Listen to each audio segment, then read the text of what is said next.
Okay, today's daf is Yoma Mem Ches, Yoma 48. I have all the svarim behind me, so now it looks like a real Talmud Chacham. So I'm the real deal. I'm the real Talmud Chacham. Not an Amar. I'm a Talmud Chacham and an Amar at the same time. For all of you who had a question. Okay, so the Gemara says, Tanan, Hasam. In the middle, towards the top of Mem Ches, Nishbach Hadam al Ritzba v'Asvu Puzzle, Menakli al Ritzba v'Asvu Kosher. The Gemara says when you're doing a carbon, you're shechting a carbon. If the blood spilled out from the animal while you're doing the shechita on the floor, you pick up afterwards, it's puzzle. But if already all the blood went into a kli, and you picked it up and it spilled out of the kli, it's still kosher. The Gemara says, where do you know this from? Menani mili. The Tana Rabbanan v'lakach midam hapar, midam hanefesh, or midam haor, or midam hatamsis, midam hapar, dam me'hapar yikablenu. So the Gemara learns out, the Gemara explains later on, that you take the mem and you switch it midam to switch the mem, gar and mosif into apar, and that the blood has to come, all the blood has to come into a kli. It can't fall onto the floor. Once it's in the kli, it could fall on the floor, and you can pick it up. And then the Gemara says, Boyer of Papa towards the bottom. Mispazer aktoras mloi chafna of mahu. Yado ktsav behem adami psula. Udilma kiklishar is dami v'lo psula. The Gemara says teku. The Gemara answers teku.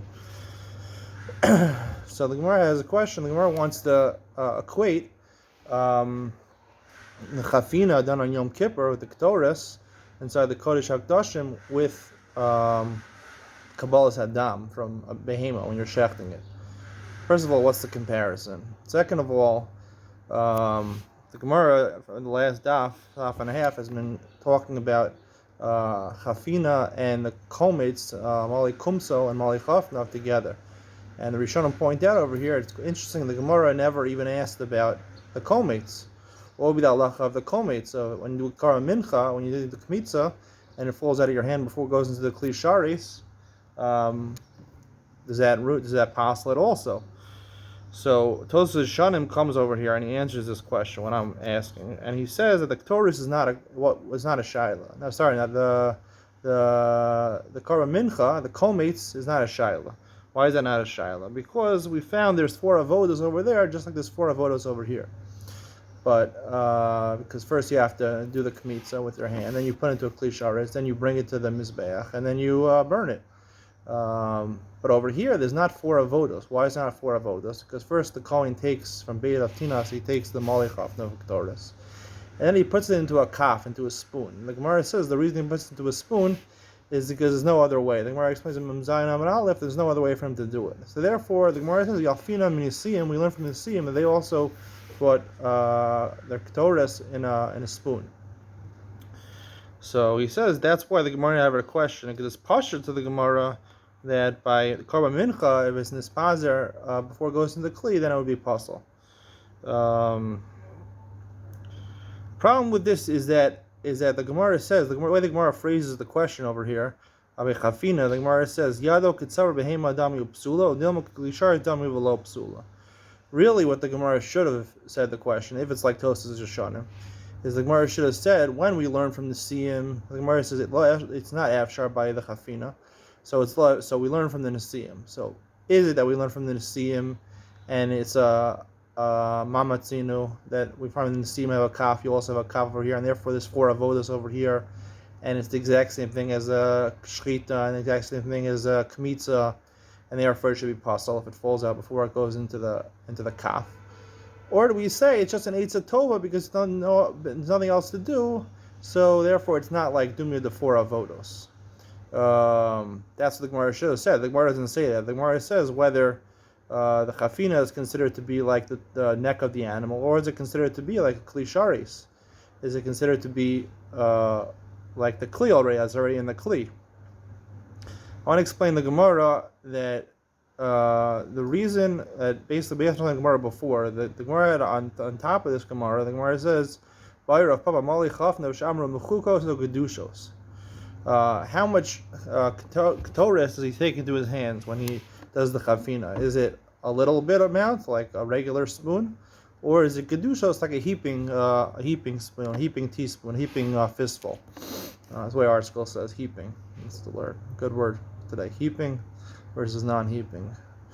When you take your spoonful of sugar in your coffee, try to figure out whether it's heaping or not heaping. It depends how much sugar you want in your coffee.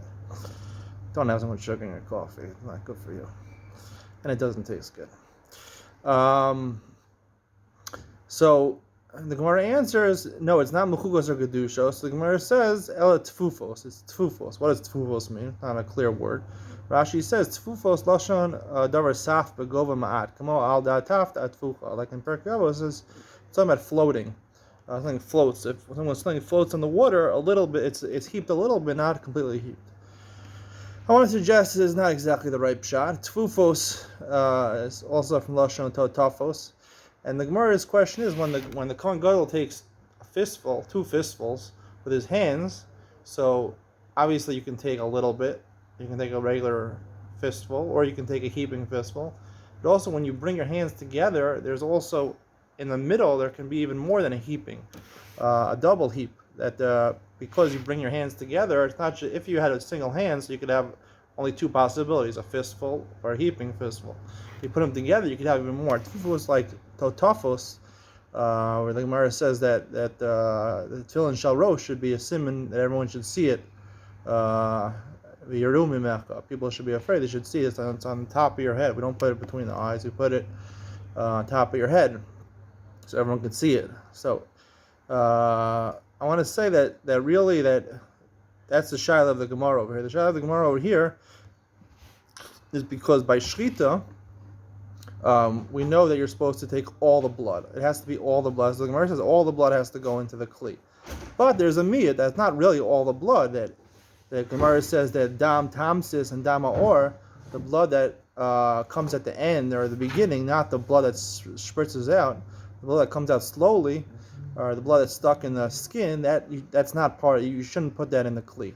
So there's a miyat. So even though by kmitza, by a korban mincha, it says mali kumsa, that's only 3 fingers. The point of the Torah there is that you're taking a little bit. That's the Torah saying, take a little bit, take a little amount.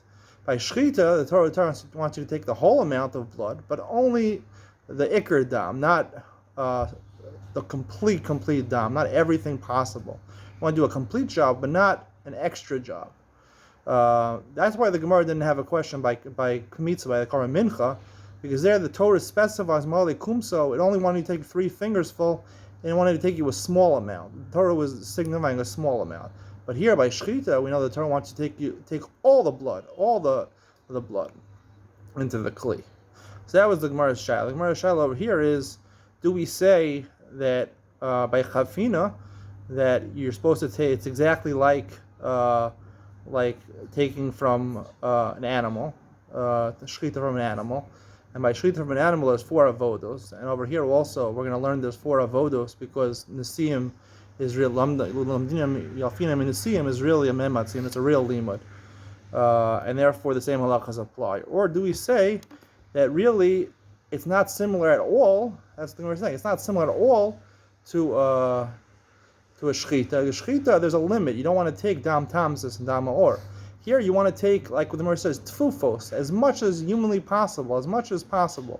And therefore there is no, it's not 4 avodos, there's no shchita, there's no savar behema. Savar behema is limitations in the savar of the behema. But if we say there's no limitations, that it's tfufos, that's the meaning of tfufos, so then really the Torah wants you to take as much as possible, and therefore there's no shchita. You just take as much as possible, and already when you're doing the chafina, you put everything possible into your hands, so it's not similar to a shchita at all, and it's already considered into the kli sharis, and therefore if it falls out, it wouldn't be a problem. And that's what the Gemara says, teiku, like we said yesterday, teiku means to leave the status quo, that we have a rove, we have percentages that are not 50-50, it's like 70-30, because based on what the Gemara says, tfufos, we see that it's not similar to shchita, a behema, and therefore it's not similar, so therefore you go with the chazaka, and you assume that the halacha is that if it would fall out, it's like kli sharis, and if it would fall out, it wouldn't be a problem.